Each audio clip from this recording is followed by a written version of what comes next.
आज Doubtnut app download करें। Doubtnut पर अपने सभी गणित, रसायन विज्ञान, भौतिक विज्ञान और जीव विज्ञान के डाउट्स का करो सफाया।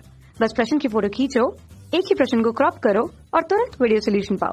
अभी डाउनलोड करें। नमस्कार दोस्तों, हमारा प्रश्न है कि दोस्तों यहाँ पर प्रश्न बोला गया है कि वर्ग 15 के तत्वों की हाइड्रोजन के प्रति जो क्रियाशीलता का जो क्रम है वो हमें यहाँ पर चयन करके बताना है। यहाँ पर हमें 4 विकल्प दिए गए, हमें बताने की कौन सा क्रम जो है इसके लिए बिल्कुल सही है। ठीक है, तो यहाँ पर दोस्तों में प्रश्न में क्रियाशीलता का सही क्रम जो है ये हमें यहाँ पर बताना है कि सही क्रम क्या है। तो यहाँ पर हमें वर्ग 15 के तत्वों के बारे में बोला गया। तो दोस्तों हम जानते हैं कि जो हमारा वर्ग 15 के जो तत्व है, ठीक है, कौन कौन के से तत्व होते हैं दोस्तों वर्ग 15 में। अगर मैं लाइन से लिखूं तो यहाँ पर होता है हमारा नाइट्रोजन, उसके नीचे होता है दोस्तों हमारा फास्फोरस, उसके नीचे होता है हमारा आर्सेनिक, ठीक है, उसके नीचे होता है हमारा Sb जिसे हम एंटीमनी कहते हैं, उसके नीचे होता है दोस्तों हमारा बिस्मथ। ठीक है, कितने हो गए हमारे 5 तत्व हो गए। ठीक है, यही 5 तत्व हमें यहाँ पर ऑप्शन में दिए गए तो हम इन्हीं को कंसीडर करेंगे। ठीक है, तो अब दोस्तों ये जो हमारा पांचों तत्व है, अगर दोस्तों मैं यहाँ पर इसके बात करूँ तो नाइट्रोजन का आकार क्या है, छोटा है। ठीक है, इसी तरह से दोस्तों हम जानते हैं कि जब हम ऊपर से नीचे की तरफ आते हैं, ठीक है, जो हमारा वर्ग है इसमें ऊपर से नीचे की तरफ आते हैं, ये हमारे क्या है ऊपर की तरफ है, ये हमारे क्या है नीचे तरफ है। ऊपर से नीचे जब आते हैं दोस्तों तो क्या होता है, परमाणु का जो आकार है वो क्या होता है, बढ़ता जाता है।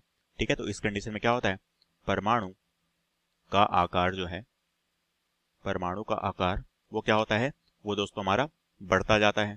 ठीक है, बढ़ता जाता है। अब दोस्तों परमाणु का आकार बढ़ता जाएगा तो उसकी जो क्रियाशीलता है वो क्या होती जाती है, घटती जाती है।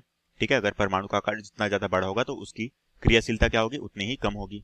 ठीक है, क्रियाशीलता क्या होता जाती है, उतनी ही कम होती जाती है। तो अगर मैं क्रियाशीलता देखूं तो हमारी नाइट्रोजन का क्या है, नाइट्रोजन का आकार छोटा है तो ये इसकी क्रियाशीलता क्या होगी, ज्यादा होगी। ठीक है, तो क्रियाशीलता का जो क्रम है वो क्या होगा, सबसे ज्यादा हमारे नाइट्रोजन में होगा। ठीक है, उसका फास्फोरस में होगा, आर्सेनिक में होगा। अब हमें यहाँ पर हाइड्रोजन के प्रति क्रियाशीलता बोला गया। हाइड्रोजन के परमाणु को दोस्तों हम H के तौर पे जानते हैं। ये क्या होता है, ये होता है हमारा हाइड्रोजन। इसका परमाणु क्रमांक कितना होता है दोस्तों, वो होता है 1। ये हमारा वर्ग 1 में होता है। ठीक है, इसलिए ये जो हमारा हाइड्रोजन का परमाणु है दोस्तों, ये भी क्या है, ये भी एक तरह से क्या है, ये भी छोटा परमाणु है। इसका भी साइज क्या होता है, बहुत ही छोटा होता है। तो ये क्या है, छोटा परमाणु है।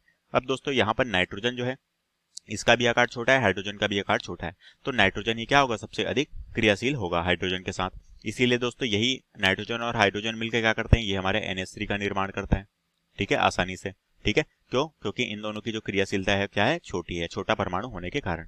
अब हम देखेंगे तो सही क्रम हमारे क्या बनेगा, सही क्रम हमारे ये बनेगा कि नाइट्रोजन जो है इसकी क्रियाशीलता सबसे ज्यादा होगी, उसके पश्चात हमारी फास्फोरस की होगी, उसके पश्चात होगी आर्सेनिक की, उसके पश्चात हमारा Sb, उसके पश्चात लास्ट में होगा हमारा बिस्मथ।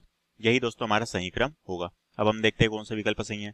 पहले विकल्प में यही क्रम दिया गया है NPAS, Sb और Bi, तो यही ऑप्शन हमारा क्या होगा, बिल्कुल सही विकल्प होगा, ऑप्शन है।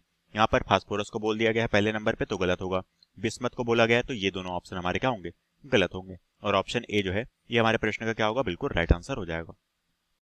कक्षा 6 से 12वीं से लेकर नीट, IIT, JEE वो एडवांस के लेवल तक 1 करोड़ से ज्यादा छात्रों का भरोसा। आज ही डाउनलोड करें डाउटनेट ऐप या व्हाट्सएप करें अपने सारे डाउट्स 8400 400 400 पर।